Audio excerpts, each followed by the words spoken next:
रोगी रोगात प्रमुच्येता श्रुता भागवतामृतम। यदि किसी को दवाई नहीं लग रही है, कोई रुग्ण है, कोई रोगी है, श्रीमद् देवी भागवत की कथा नवरात्रा में श्रद्धा पूर्वक सुन ले, उसे निरोगता मिल जाएगी। इतना ही नहीं, लिखा है देवी भागवतम श्रुता लभेत पुत्रम चिरायुषम। यदि किसी ने ये कह दिया है कि जन्म पत्री में बच्चों की आयुष कम है, उम्र कम है, तो उन बच्चों के निमित्त माता पिता बैठकर देवी भागवत की कथा सुनते हैं तो इससे उनके पुत्रों की आयु बढ़ती है। तो देवी भागवतम श्रुत्वा लभेत पुत्रम चिरायुषम। तो माता पिता को जरूर यह कथा सुननी चाहिए जिससे उनके बच्चों की तरक्की हो, जिससे उनके बच्चों की आयु उम्र बढ़े। अष्टम्याम व चतुर्दश्याम नवम्याम भक्ति संयुतम या पठे शुणयाद वापी ससिद्धम लभते परम। एक बात लिखने के लायक है, ऐसे नवरात्रा के बाद भी देवी भागवत के लिए पूरा आपके पास टाइम नहीं है तो अष्टमी, नवमी और चतुर्दशी, इन 3 तिथियों में जरूर देवी भागवत का पाठ कीजिए। अष्टमी, नवमी और चतुर्दशी, इन दिनों में इसका पाठ कीजिए। गर्भ में संतान है, यदि कोई नारी गर्भ में संतान है, यदि कोई नारी देवी भागवत का पाठ करती है तो गर्भ में संतान सुरक्षित होगी, गर्भ का भ्रूण, गर्भ का बच्चा समाप्त नहीं होगा। यह प्रमाण है। चतुर्दशी, 1 महीने में 2 चतुर्दशी पड़ती हैं और दोनों चतुर्दशी को वो श्रीमद् देवी भागवत का पाठ करे, जिससे गर्भ में संतान सुरक्षित रहेगी। अविवाहित कुंवारी बेटियां, कुंवारी कन्याएं अष्टमी के दिन उपवास करके माता रानी को श्रीमद् देवी भागवत का पाठ सुनाएं, इससे उन्हें घर और वर की प्राप्ति होगी। यह बड़ी अद्भुत बात कही गई है। इष्ट दर्शन के लिए भगवान के चरणों में खूब मन लगे, भजन में मन लगे, तो नवमी माँ को अति प्रिय है, तो नवमी के दिन वो श्रीमद् देवी भागवत की कथा सुने और सुनाए। तो इतना आनंद देने वाली ये कथा है। आइए इस महात्म्य में सोनक्षियों ने महात्मा सूत जी को पूछा। इसमें वर्णन है कि नवमी के दिन किसी का बच्चा बाहर चला गया है, रूठ के चला गया है या खो गया है, ढूंढने से मिल नहीं रहा है, या बहू बेटे दोनों घर से अलग हो गए हैं, दूर चले गए हैं, तो हर महीने में 2 नवमी पड़ती हैं। नवमी के दिन यदि देवी भागवत का पाठ किया जाए, कथा सुनी जावे, तो बच्चे रूठ गए हैं, दूर चले गए हैं, आने को तैयार नहीं है, चाहे तो ये समझ लो अपने आप नहीं आ रहे हैं, चाहे समझ लो घरवाली नहीं आने दे रही है। तो नवमी के दिन देवी भागवत की कथा सुनने से आपकी औलाद कभी आपसे दूर नहीं हो सकती। ये बहुत बड़ी बात है।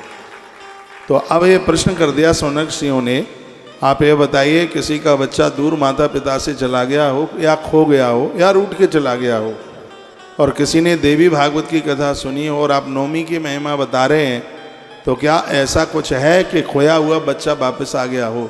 सूजी महाराज ने कहा सोनक्षियों को, हाँ बिल्कुल ऐसा ही हुआ है। भगवान वेद व्यास जी ने एक कथा लिखी है, कहा कि एक बार श्री वसुदेव जी महाराज के पुत्र श्री कृष्ण घर से चले गए थे और बड़ी प्रतीक्षा की थी, बड़ा इंतजार किया गया था। एक बार तो ये लगा था कि कहीं हिंसक पशुओं ने उनको मार तो नहीं डाला, लेकिन जब उन्होंने देवी भागवत की कथा सुनी तो नवमी का दिन था, जैसे ही नवमी के दिन यज्ञ की पूर्णाहुति हो रही थी, उसी समय भगवान श्री कृष्ण उसी समय चल करके वहां पर पधारे, आ गए।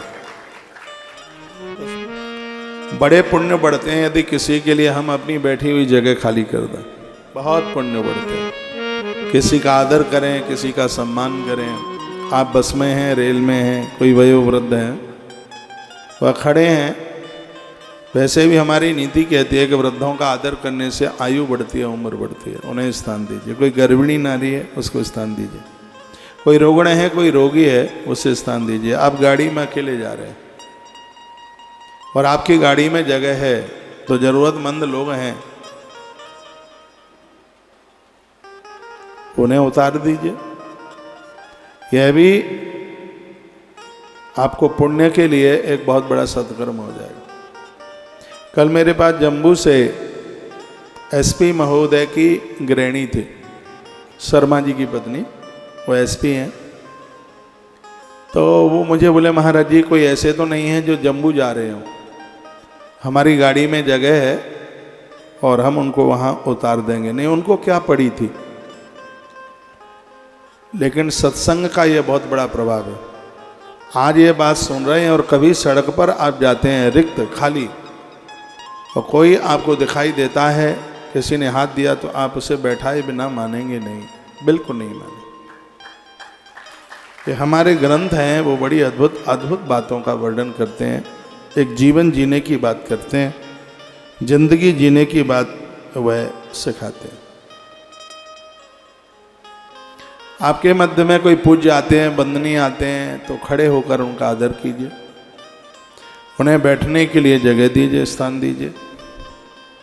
घर पर जब कोई आता है तो 9 बातों का ध्यान रखा जाता है। अतिथि सेवा में 9 बातें देखी जाती हैं। एक तो जब कोई आता है तो अंदर छिपिए मत, बाहर आइए उनके स्वागत के लिए, उन्हें देख करके मुस्कुरा जाइए। यदि कोई व्यक्ति 1000 किलोमीटर दूर से भी चल के आया है और उन्हें देख करके यदि आपके चेहरे पर मुस्कुराहट है तो आदमी को अपनी आने वाली यात्रा में जो दिक्कत परेशानी आई है वो उसे भूल जाए। बैठने के लिए जगह दीजिए, हालचाल पूछिए। अपने लिए भले ही जगह ना हो, उनके लिए स्थान दीजिए। उन्हें भोजन की व्यवस्था कीजिए, पानी की व्यवस्था कीजिए। जब वो जाने लगे तो कुछ कदम चल करके, कुछ पाम चल करके उन्हें विदा करने के लिए जरूर जाइए। भाई निपुण शर्मा, आपके यहाँ जो भी आ रहे हैं लोग तुम्हारी बड़ी बड़ाई प्रशंसा कर रहे हैं। श्री सोम रेड्डी जी बोल रहे थे आचार्य राममोहन शास्त्री जी को, कितने अच्छे लोग हैं, हम आए हैं तो उठा उठा करके घूम रहे हैं, हमें इतना अच्छा लग रहा है, इतना बढ़िया लग रहा है। और वर्तमान समय में ऐसे लोगों की बड़ी कमी है, सही में कमी है, जो लोगों को देख करके बड़े खुश हों, बड़े प्रसन्न हों। मैं बाज़ार में गया था ब्राह्मणों के लिए कपड़े लेने के लिए, वर्ण के लाल कपड़े लेने के लिए। तो उनका जो सेल करने, वैसे मैं जाता ही नहीं हूँ बाज़ार, अपने लिए तो कभी मैं गया ही नहीं। हमें एक मैया जी की ज़रूरत थी, अभिषेक में पूजा में बड़ी अच्छी सी प्रतिमा, इतनी बड़ी सी प्रतिमा लेके आए। मैंने तो इतनी सुंदर मैया देखी पहली बार है, समझ लीजिए। मैं इतना अभिभूत हूँ, मैं इतना खुश हूँ, बहुत खुशी हो रही है मुझे, मैं आनंदित मगन हो रहा हूँ। तो ब्राह्मणों के कपड़े लेने के लिए मैं दुकान में अंदर चला गया। तो कपड़े का मोल भाव किया, धोतियाँ लेनी थी। तो उन्होंने कहा ये महाराज जी 380 रुपये की धोती है, उसका ऊपर का पटका वटका था वो अलग था, दूसरा 380 की उसने बताया। हमने कहा हमें मोल भाव तो करना आता नहीं है, अब तुम ही देख लो कितने की होगी। तो कहता है आप बाबा जी हैं, आप आए, हम 350 रुपये की एक धोती तुम्हें दिए देते हैं। फिर वो काउंटर पर उनका मालिक होगा, कौन होगा, तो वो उसका हिसाब बनाने को जा रहा था। तो वो बोलता है कि महाराज जी धोती तो 420 रुपये की है, उन्होंने गलती से आपको 380 की बता दी है, लेकिन ना हमें कोई प्रॉफिट चाहिए ना कुछ भी चाहिए, आप यहाँ आए हैं, ये धोती हम आपको 297 रुपये की लगाएंगे। पूरा बिल बनने के बाद की बात है ये। मैं उन्हें बोल रहा था कि इस समय इस देश में आप जैसे लोगों की कमी है, आप जैसे लोग हैं ही कहाँ हैं, कहाँ हैं, नहीं तो लोग कहाँ, पैसे के पीछे मरते हैं लोग कौन किसका आदर कर रहा है, कौन किसकी इज्जत कर रहा है। अरे भाई अपना खास आ जाए कोई तो ऐसा लगता है कि उसके ऊपर कोई आफत आ गई है, कोई बादल टूट के गिर पड़ा है। हमारे ग्रंथ कहते हैं आवे अतिथि द्वार पर करो सकल सम्मान, ना जाने किस भेष में आ जावे भगवान। पता नहीं ईश्वर कौन से भेष में चल करके आ जाए। श्री रेड्डी जी आपकी इतनी बड़ाई कर रहे हैं।